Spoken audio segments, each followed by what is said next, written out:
On my computer.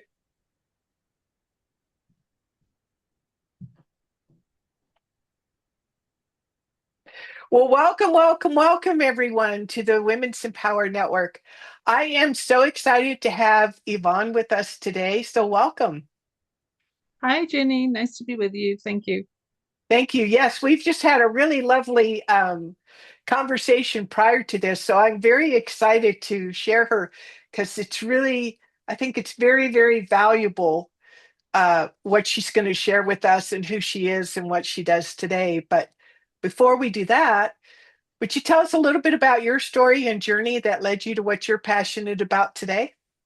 Absolutely. Thank you for the invitation, Jenny.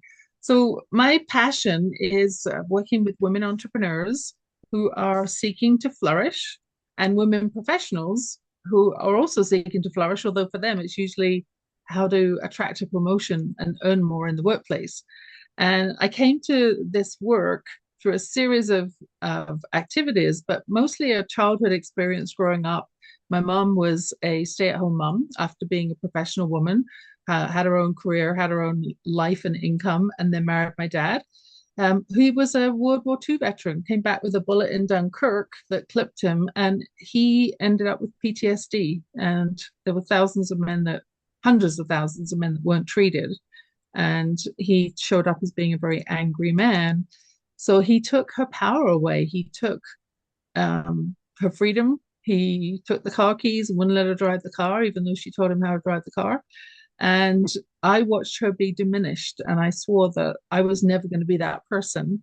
And then he did turn on me when I was 12 as well. That's a different story, but it led me to want to support women and to be in service to help women in particular to have more confident conversations. And in 2018, I wrote a book. So this is my best-selling book. It's called Words, Women, and Wisdom: The Modern Art of Confident Conversations.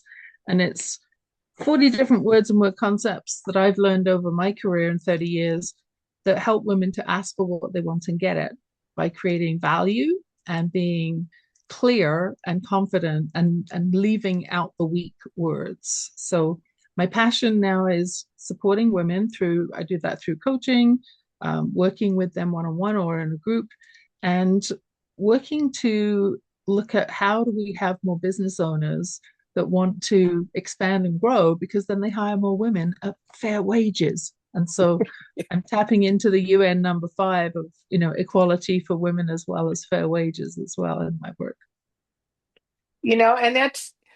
And there's something that we touched on earlier, and I'm even in transition myself, is, I think we go through phases, like puppies go through phases, where we start our business because we have this idea and we have a reason why we're doing it, but we Right. start out treating it like a hobby.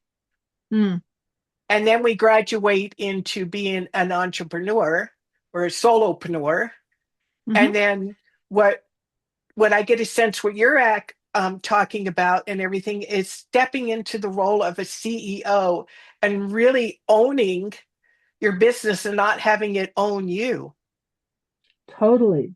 So more balance, more beach time, more vacations, not being tied to a service fee, which is, you're only earning revenue if you're delivering a service. But how can we have more products? How can we have recurring revenue? How can we have more passive income? All of those ideas come to support women to be able to earn more, but without doing more, right? Because you know, it's not fun if it's a business that's running you. Well, So and you're that's what right. happens. And I think, do you think that, through our own evolution of learning to speak up and be seen and ask for what we want and what we need, that we tend to, as natural caregivers, if we have children, that we tend to take on too much and try to control too much, and that kind of becomes a shortfall. I think that you and I talked briefly in the green room, if you like, about personality science, right? So where there's one tool in particular. There's a lot of different tools that go back to Hippocrates, father of medicine, 4 temperaments, um, that help to determine how do people make choices, how do people make decisions, are they action oriented, and they only like to be at the front of the room with a microphone driving a fast car and they're just driven. Are they more nurturing, which is, you and I have nurturing in our first couple of codes with the code breaker system. And so nurturing and making a difference, making an impact, being more spiritual is a key piece. And we like to hug. If we're in person, we like to hug. The blueprint, the more structured personality type is about systems and process and steps and logic. And you better be neat, showing up neat and tidy, and they'll shake your hand, but don't be late, right? And then the last code is the knowledge code, which we also recognize as people who are incredibly smart and talented, and yet sometimes they get buried in the weeds of wanting people to know how they did something. A lot of times people get scared by how, oh my gosh, I've got to do that in order to get that result. So we that tends to be a conversation of not how can I show my brilliance so much as how can I show you how I'm going to get this result. So when we're in business, it's all about results. People are buying a result, right? So how we have our natural tendencies to make choices and decisions will flavor the directions that we take and how confidently we speak up as well. But regardless if you're the nurturer or the more, I'm going to use the word passive type person, Mm-hmm. that there's still skills that you can learn to have the same results, There right? is. Absolutely. When we're aware of what our natural style is, then we can choose if we want to advance that and put some focus on maybe learning some different language or taking a different approach. For me, my last sort of personality code is blueprint, which is about systems. So I need to be very conscious about putting systems in place to support what I'm doing. Otherwise, it becomes more of a um, well, we want it to be spiritually and socially led and intuitively led, but we still want it to have enough structure so that we're not in the weeds every day, that there are some things that automatically happen. Even if it's a simple thing you mentioned about time, like having your calendaring system set up. So it's really easy for people to just pick a time rather than back and forth. Well, what time works for you? What time works for you? Which, of course, is very labor intensive. So, how can we implement things that make our business easier for us and at the same time stay focused on the things that we're passionate about? So, what do we love to do? And how can we retain that portion of the work and then learn how to delegate that and bring on people on our team? So, you do step from that solopreneur to the CEO and have a business that actually runs while you're on vacation. That's the ideal. And it's funny you say that because there's certain words that trigger us. And I was sharing earlier in my earlier life and experience, I wasn't acting nor thinking and resisting thinking like a CEO, and that Mm-hmm. cost me my business. And so what came to mind was that some women, depending on their personality style, may give them the feeling of being too rigid, or oh, that's not me, kind of a feeling. But what I heard you say earlier is that you work with each of the different personality styles and their values, um, so that being a CEO works for them. Right. Because it's not about some cookie cutter approach that somebody else has found works for them. If it's not your natural tendency to, be picking up the phone and dialing for dollars, if you like, then that's just going to be something that you just don't do. It's the last task on the list. So, how can you customize a business that works for you? Leveraging your skills, talents, interests, all the things that you're passionate about, the things you're great at, and then delegate the other things to people who want to do it. And whether that's, being an AI expert or a social media expert, whatever it might be, let's leverage the fact that everybody comes to the table with skills my passion, one of my skills is the wordsmithing, the picking up when someone says, "Oh, but why?" Well, if we use the word why, very often it gets people's backs up because they feel like they're being interrogated and they're being judged, right? So if you put why and you in the same sentence, that's like a massive explosion. It's like, well, why did you blah blah blah?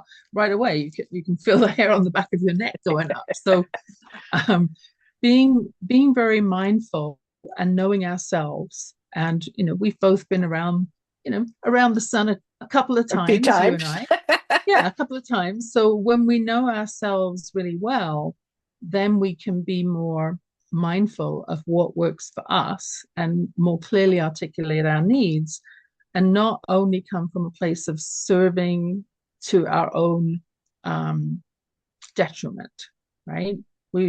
A business is going to be set up so that it's something that flourishes. It's something that provides a living, an income, a lifestyle, but also is if it's purposeful and it has a social conscience element to it. When I first wrote my book, I had committed to donating one copy for every copy sold, physical copy, to a women's shelter foundation or not for profit. And I loved taking stacks of 10 books along to the local women's shelter or to one or two of the women's groups. There was, a variety of different organizations that we received stacks of books. And then I did an audio book because I had someone say, oh, well, I'm dyslexic. I'm not going to physically read a book. So I was like, oh, well, how do I get the information to them? So I put it on audiobook, which serves very busy women on the go who want to listen in the car or taking their baby and jogging or whatever. So when we are clear on what it is that we are providing in terms of value, and that's the spiritual social element that I think you and I really connected with, it helps provide the path, and then everything becomes easier when you're on your path. Personally, full disclosure, I'm in a healing phase right now myself. I'm going through a transition. I've got stuff I need to sort out, unpack, take out from under that rug that I haven't wanted to deal with, and balancing that with still supporting my clients and looking at how do I navigate through this patch, because it's kind of like when you pull a bow and arrow, you pull the arrow back. The further you pull it back, the farther it shoots forward. Well, I'm in a pulling back phase right now. Yeah. That's beautiful. Thank you for sharing that.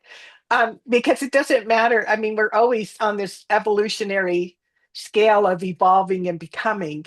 Mm-hmm. And I know there's women in this group at all levels, from, gee, I can't do that, to, you know, I just had a woman say that she only interviews in groups that are, what is the word she used?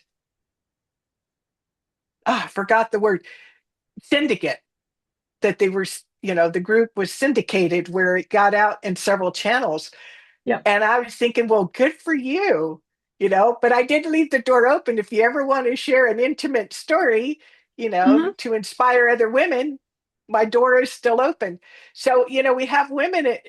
What I love about that is at every phase. But if you're a solopreneur and you want to really make an impact and really scale your business, I invite you to have a conversation with Yvonne, um, because what I love about how your services are is, like you said earlier, you're not trying to put somebody in a box and this is how it has to look and this is how it needs to be, but you work with their personality style and you honor what their gift is and what they love to do. You don't take that away from them so that they can scale up. And I think that's a really important point. It takes the scariness, if there is any, um, out of the title CEO. Mm. Yeah. Well, I mean, I've learned over the years, my career is really in three phases. I mean, I came from England to Canada with a training company, educational company, and it was hiring and training sales reps. So that was all about clear communications. Then I went into IT. I got married and didn't want to do the traveling anymore. So I went into an IT role that ended up being a startup. And I went from being sort of the office manager to being HR director. And we got bought by a subsidiary of a national telephone company after several years. So that was an interesting scale up. And then the last piece has really been the last 10 years coaching with a focus specifically on women, professional women and women entrepreneurs, to leverage that capacity for clear communication and adding value. Because when women are, whether they're employed or whether they're in a business for themselves, when they don't ask, then nothing happens, right? And I said many times to people that, if you don't ask, or if you do ask, but you get a no, you're in exactly the same place as you were if you hadn't asked. So there's nothing to lose, but there's a 50% chance that you might actually get a yes. And obviously with some, skills and training and focus on having those conversations be more powerful with different words, you can up the ante from it being 50%. And I have a passion for words, and that's where I put my focus is how can women ask for more and get it, not being aggressive, but being really assertive and clear and leaving out words like just, oh, I just wanted to XYZ, where you just took the whole power out of the sentence and made it sound really small and insignificant with one word, like take it out, right? It is. So, is there a way where we can share a link after this to your book? Because I'm personally Mm-hmm. interested in your book as well as some background homework. Because you want to hold that up again? Because it is Yes. learning how to speak in a more powerful way, a more confident way. I love Mm-hmm. that. Words, Women, and Wisdom. I love the name of that. Yeah. It's the modern art of confident conversations. It's 40 different words and word concepts to help women to ask. And then there is also an audiobook version. So if you want to um, pick up a copy, I can provide you. I don't know if I need to do it right now or whether I can provide you with the link after, Ginny, for both the audiobook and the physical book. The book is on Amazon as a physical book, soft copy, and a PDF. So you can get it today if you'd like. And then the audiobook is on Awe Sound, and there's a link that I can share for that as well. Well, we'll be sure to put that in the comments below this interview Great. Thank when you. we're done. So, so you want to tell us a little bit? You've been talking about it, but in a little more structured way about how you work with women. Well, initially, I love having networking conversations, and my approach is, find out what's working really well in your business and how could it be even better. And it starts right there. It's just a nicer way than saying, well, tell me what's keeping you up at night. What's your biggest challenge in life? And it's an approach called appreciative inquiry, David Cooper-Ryder's work, actually, to look at, well, what's working well? Because everybody wants to talk about that. And then, okay, how could it be better? And then we start looking at future states. And from that conversation, it becomes much easier to talk about, well, you need this and I have this. Well, let's work together so that, everybody wins. And I love win-win collaborative conversations. So whether it's talking about, building out a business, which is a flourish um, program, whether it's attracting new clients, client attraction magic, maybe it's strengthening their voice. That's a My Voice program.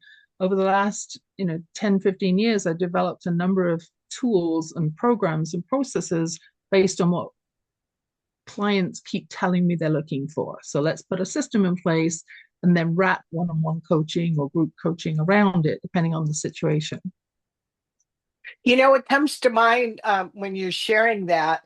And what I hear a lot of times, and I definitely been guilty of it of myself in the past, is limiting conversations. Oh, it's Mm-hmm. the economy, or blaming some outside source, when really it's the language that we're using to talk to ourselves or talk about our business.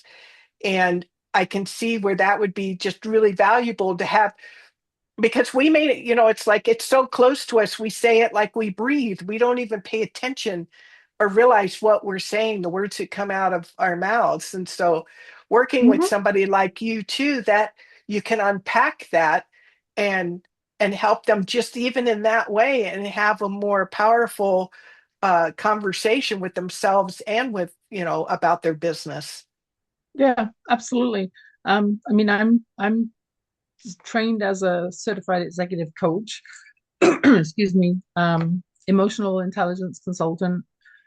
So there's a variety of different tools and processes I use, but in coaching, we very often say, even like a professional golfer, like Tiger Woods, he can't see his swing, right? He's Right. just doing it, right?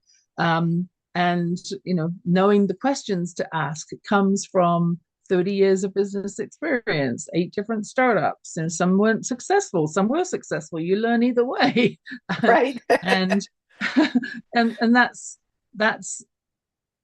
what provides that focal point to say, okay, this is the next practical step that makes sense, knowing what I know about how businesses grow and expand, and not trying to take away the power of the entrepreneur, because your business, the pace you want to go, the investment you want to make, the personal circumstances, how supportive your husband is, or your kids' age, or your mother-in-law, or how much savings you got in the bank. Like, all of these pieces, and my role is to help ask powerful questions to help you self-discover what is your next best step. And then when we integrate that with a personal practice, I know that you're very spiritual, personal practice of having some gratitude time first thing in the morning, and that important self-talk of I can, I will, I am supported, I am not alone in the universe. Physics 101 tells us there are solutions out there. How can I tap into the power of a positive approach of knowing that there are answers and that I am supported, and put some practical steps in place, and maybe there is an opportunity for us to work together, because when you have a supporter who's there for you, it's not the negative Nelly or the best friend who's trying to help but doesn't have any training in it and isn't helpful or is doubting, well, are you sure you want to do that?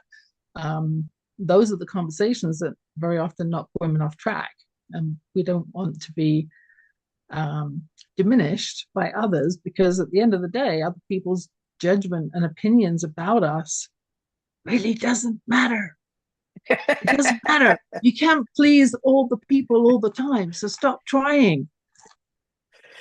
Well, and the other thing that came up too is we don't even know what we don't know. We don't, if you're, say, Exactly. using AI tools or something, you got to know the question to ask before it can give you an answer. And if you don't even know what to ask, Yeah. um, then that's where you need to start is, okay, what do I not know that I need to know so that I know what I need to do next. So I Yeah. just love what you do. I love what you're about. I'm so grateful that you're here. And for anybody watching this or listening to this later, we're going to put in the comments, besides the link to her book, on how to connect with Yvonne. If you're ready to take the next step in your business, or if you're not making as much money as you'd like, and you want to take your business to the next level, I highly recommend connecting with Yvonne. Um, Hmm. I'm looking forward to working with her myself. So Well, thank you. I appreciate that, Jenny. And yeah, it's easy to connect with me, Yvonne Silver. It's on the bottom of the screen there, how you spell my name, YvonneSilver.com.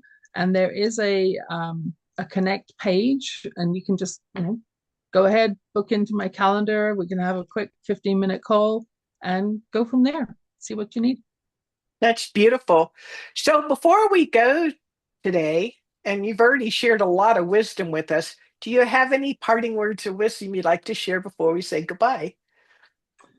Well, being as my passion is words, I really want to encourage positive self talk. So we're all in a phase of learning something. And so whether you're trying to, lose few pounds or whatever it might be that you're trying to do, one sentence you might want to keep in mind is I am in the process of, rather than saying I am, because if you say, I am 125 pounds, your brain is instantly going to say, well, yeah, you're lying to yourself. No, you're not. But if you say I'm in the process of becoming 125 pounds, you can own that and your body will know the difference. And so pay attention to your words because they are a direct reflection of how you feel about yourself. And what comes out is reflecting that inner state. So it's powerful to think about how our words guide us. That's beautiful. That's so true. Well, thank you so much again for being here, and we look forward to seeing more of you. Oh, thanks, Jenny. I enjoyed the conversation. Great questions.